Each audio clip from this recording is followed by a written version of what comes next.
Dr. Willie Jolley coming to you live in living color from Washington, D.C. in our office. And I continue to dream so big that I'll make the Grand Canyon look small. I'm continuing to dream about having you and multiple millions of you who are my friends and my contacts and my network and people in my life who are part of this Monday School.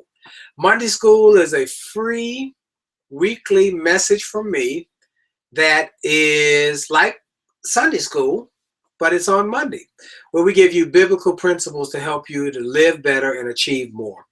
And as many of you know, I am excited about the fact that God has blessed me so mightily over the years and continues to bless me. And as part of that, I wanted to start something that would celebrate my faith part of my life. Many of you have read my books, which are It Only Takes a Minute, Change Life, Setbacks, Set Up for Comeback, Turn Setbacks into Greenbacks, Attitude of Excellence. But I want people to know about the Christian side of the faith base, Chicken Soup for the Christian Soul. And so we have a new organization called Jolly Good News, which is our faith-based site. And on Jolly Good News, our focus is to help people live better and achieve more using biblical principles. And a lot of that is born out of my dissertation that I did for my doctoral program, The New Theology of Achievement. And I'm grateful for that being able to be written and producing my doctoral, actually a doctorate of ministry. And I'm grateful for that, from the California Graduate School of Theology. So I'm grateful to be on with you today. And for those who are new, welcome. I am grateful for you. I have only just a minute, only 60 seconds in it, forced upon me, can't refuse it, didn't seek it, didn't choose it, but it's up to me to use it. I must suffer if I lose it, give account if I abuse it. Just a tiny little minute, but an eternity is in it. That's God's minute. And I've been using that to start my speeches, my interviews, my programs for the last 20 plus years. And I've become known for that. And so I'm grateful that this minute is God's minute, a minute to talk about how God has blessed me and what God's message and God's principles and God's thinking and what we can use with the word of God that comes to us through the Bible, and how we can really live better. The Bible is not just a book for salvation, not just a book for sanctification, but also a book for success. And how do you become more successful? How do you do more with your life? How do you achieve more with your life? How do you experience life at the highest levels by using biblical principles? And so that's why I wanted to have this time with you. And we started Monday School right around Martin Luther King Jr.'s birthday. And it's just continued to go on. And I'm grateful for all of you who continue to tell your friends about it. Every week we get new people coming. Every week we get more notes of people who are signing up to our Google Hangout. Every week people are sending me emails saying, I love Monday School. And every week I get something that will encourage me to say, I did something with this. I started working on my new business. I started a process to go back to school. So those are the things I want you to do. I want you to live your best life. I want marriages to be healed. I want families to be healed. And I want to use these principles to help you do that. So I'm glad you're here. Now, we've been working on, for the last couple months, a program called The Power of the P's, which was a speech I used to give over 20 years ago, and then I just stopped giving it as I got new material and new concepts. But recently, maybe a couple months ago, I pulled it out of the bag and I was speaking somewhere and I did it, and my wife had never heard it. She's heard me for the last 20 years. She said, what a great speech. You need to dig in a little more on that and share with other folks. So we've been talking about the power of the P's.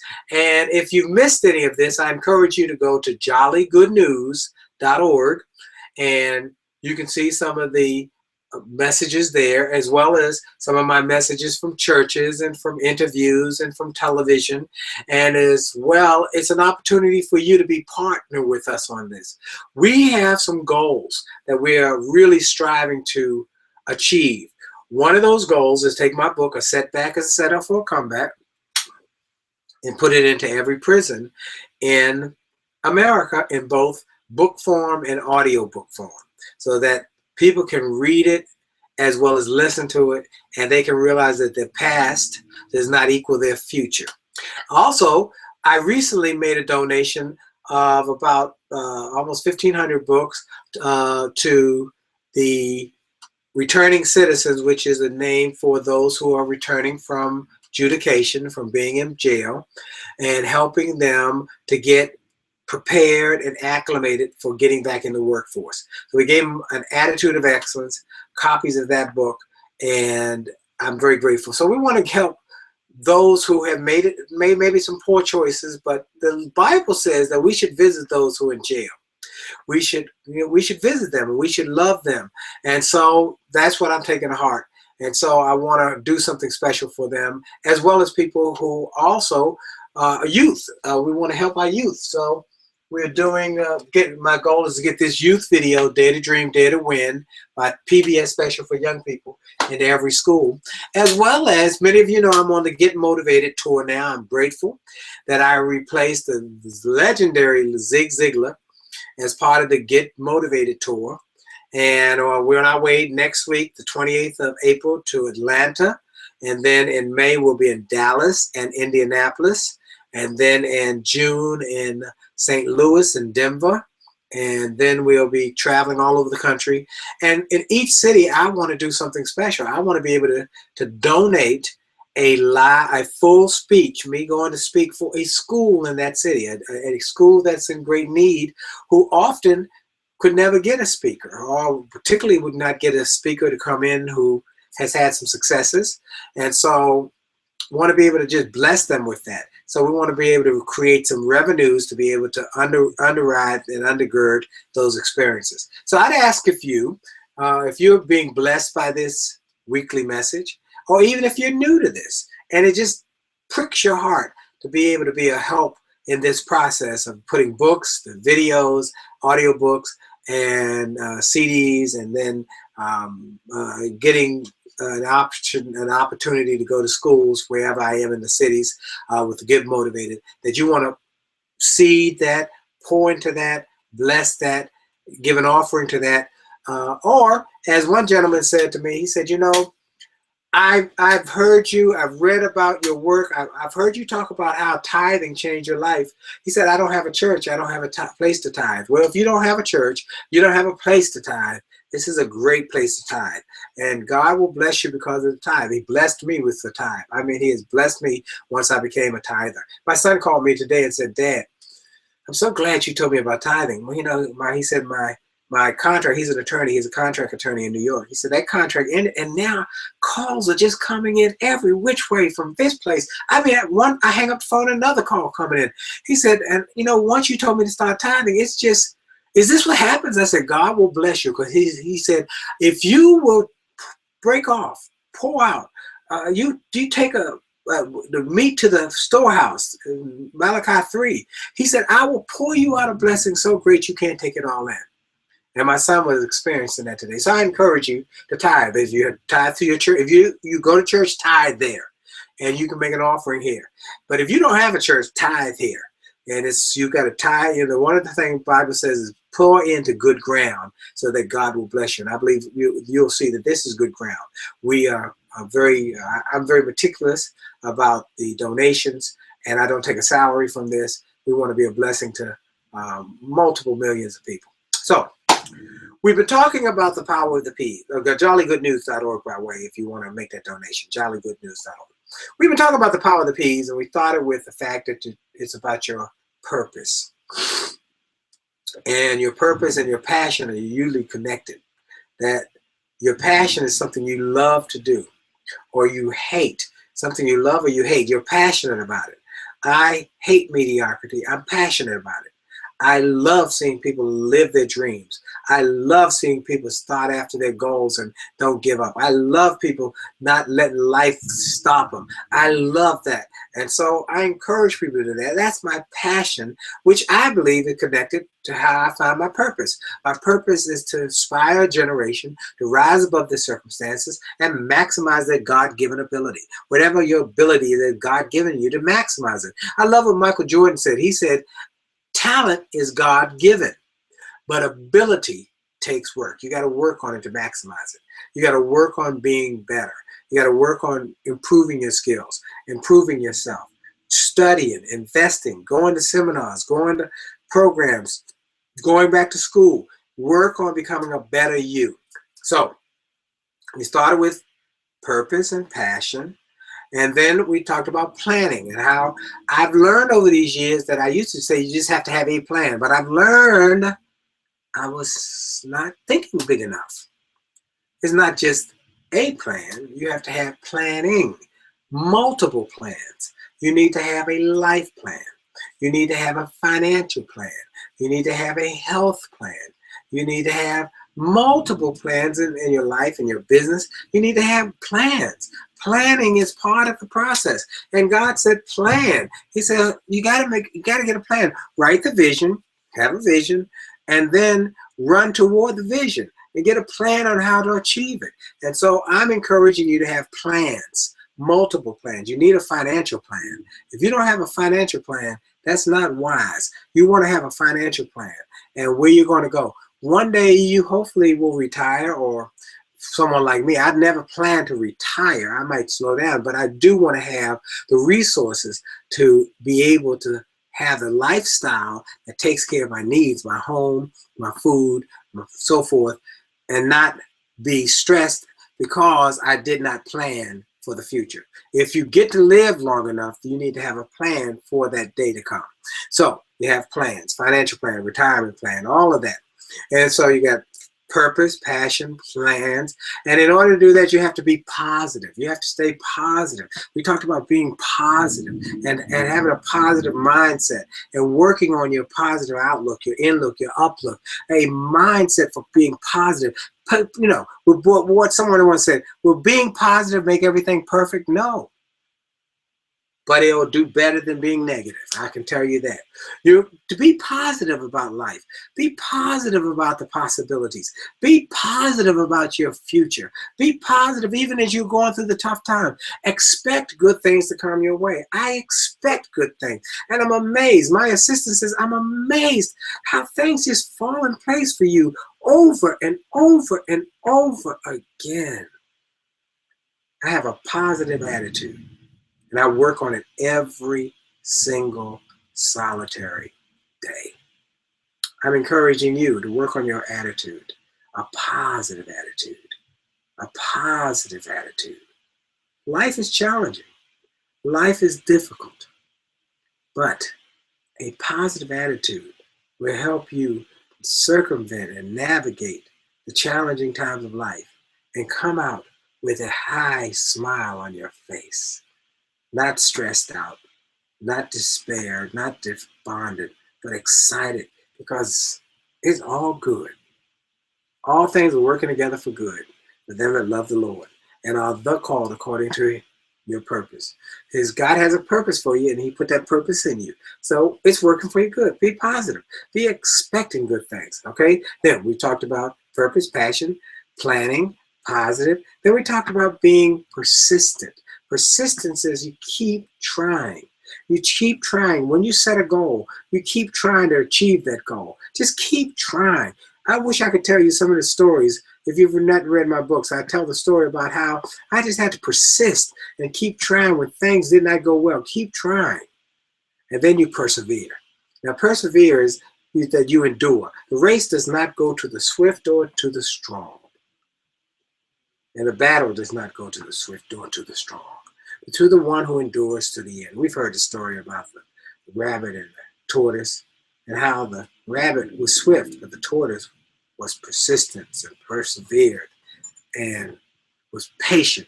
And that's what we're going to talk about today. Patience and how you have to have patience and I believe impatience at the same time. Now, how do you have patience and impatience? Well, you have to have patience in the fact that God tells you to be patient throughout the Bible, to be patient, be patient. In Colossians 1 and 11 said to be strengthened by him in great endurance and patience. But in Hebrews 12:1 it said, therefore, since we also are surrounded by so great a cloud of witnesses, let us lay aside every weight and the sin which so easily besets us, and easily gets us off track, and let us run the race with patience that is set before us. Let us run with patience the race that's set before us. Now, does that mean that you kind of slow jog because you're running with patience? No, that means you run as fast as you can run, but you run with patience, enduring the bumps, the knocks, the difficulty. You endure. You got patience because you know it's going to work toward your good. So the race does not go to the strong, but you got to endure. Give it your best shot, but keep going. Life will throw some things at you. Be strengthened with great endurance. You got to understand in Romans 5:3, we rejoice in our struggles, knowing that struggle produces endurance. And endurance creates character, and character creates hope. For the fruit in Galatians 5:22, for the fruit of the Spirit is love, joy, peace, patience, kindness, goodness, faithfulness. And then in Psalm, it says, wait on the Lord and be strong and let your heart take courage. And that goes right to where we all know of Isaiah in 40:31. They that wait on the Lord shall renew their strength. They shall mount up on wings like eagles. They shall walk and not grow weary. They shall run and not faint. They want you to be enduring that you mount up on wings with power. There's power inside of you. And I'm encouraging you to be just focused on staying in the race. Do not grow weary in well-doing. So I'm encouraging you that when the challenges come, which they will come, the difficulties come, they will come, the tough times come, which they will come, that you be patient and endure. Now, what does that mean, though? Sometimes I want you to have impatience. Now, impatience is the fact that we know that if you plant a seed, it's going to take time. It's going to take seed, time, then harvest. Seed, then time, then harvest. You can plant a seed tonight and tomorrow morning you will not have a corn stalk. It's going to take some time. But you can fertilize the seed. You can water the seed. And that's where the impatient part. I'm trying to get it done as quickly as I can. I'm going to work harder than everybody else. I'm going to give more than ever. That's where the impatient part comes. So I want you to have patience plus impatience. I want you to work hard. I want you to do all you can to make that goal, that vision that you have set before you, become a reality quicker than most people think is possible. That's where you have patience and impatience. And I'm encouraging people to have patience, to run the race, but impatience. Try and put on some good tennis shoes. Try and put on some good running shorts. Try and prepare yourself for the race. Know the track. Know the map. I mean, get as much as you can to prepare for it. I'm trying to prepare for the race. And I'm encouraging you to prepare for the race and become the best you can be in the process. So, patience and then impatience. Be patiently impatient or impatiently patient. That you're doing all you can, fertilizing the plant. My wife is big into gardening. My wife loves gardening. And one of my friends was here yesterday, and we had a little party, and he came by and he was talking about how his wife has got a worm farm in their basement. And the worm farm is they take their garbage and so forth and throw it in the worm farm. The worms will digest the garbage, and in this worm farm, then they have different layers of trays, and the worm excrement is great compost for your plants. It says it's some of the best in the world, and it fertilizes your plants and it makes it grow faster, healthily, with no steroids, no growth hormones. It's just natural. But they take these worms. And he said you order the worms through the mail. They come, you put them in the dirt. And my wife was talking about how she's trying to get enriched dirt. Dirt gets nutrients and so it makes your plants grow richer, faster, and bigger. I said, really? She said, you fertilize them. I said, what happens if you don't? They'll grow slow. They'll grow. But if you can grow them faster, isn't that good? You get impatient. So you put some worm poop, excuse the language, on your plants. And they grow fast. You use fertilizer. There are all sorts of natural fertilizers. When I was growing up in the country, it was the cows who created the fertilizer. Or when I went to visit, at least in the country. And so I say all that to say that you can fertilize your dreams. You can fertilize your goals. Fertilize them with working hard, reading more books, going to seminars, getting good coaching, listening to great interviews. If you're not on my XM show, if you're not listening to the interviews, if you don't read my newsletter every week, you're missing some great lessons on success from people who are doing and have done what we want to do. The interviews I've had just have been amazing. And all of them, one after another, talk about how God and their faith in God has had a profound impact on their life. So I'm encouraging you to dream so big that you'll make the Grand Canyon look small. I'm encouraging you to make up your mind that you're going to run the race. Race does not go to the swift or to the strong, but to the one who endures to the end. That endurance, that's where that mindset is.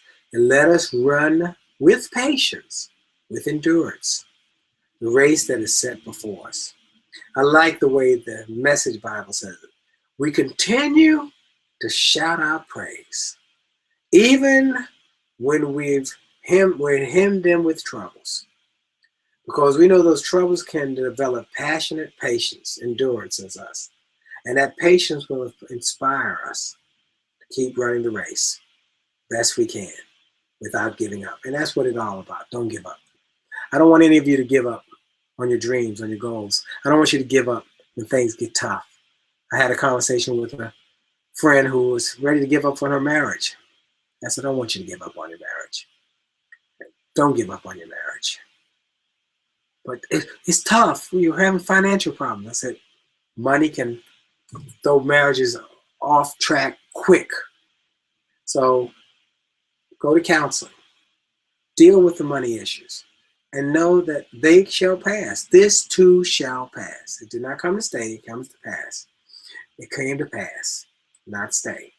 So I'm encouraging you to keep the faith, to have your purpose, have passion about your life, excitement about everything in your life. I'm excited about my books. I'm excited about my radio. I'm excited about television. I'm excited about speaking. I'm excited about traveling. I'm excited about my wife. I'm excited about my children. I'm excited about life. I'm passionate. Be passionate about life.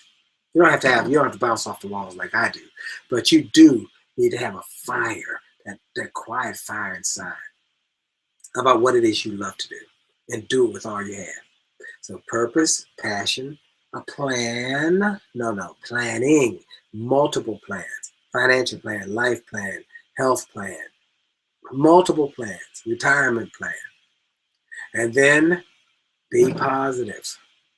Stay positive. You're not reading or listening to something positive every morning, you're missing out. Every single solitary day, I listen to something positive. I listen to my music, for my money-making music. There's that Gotta Keep Kicking song, just inspires me, lifts my spirits.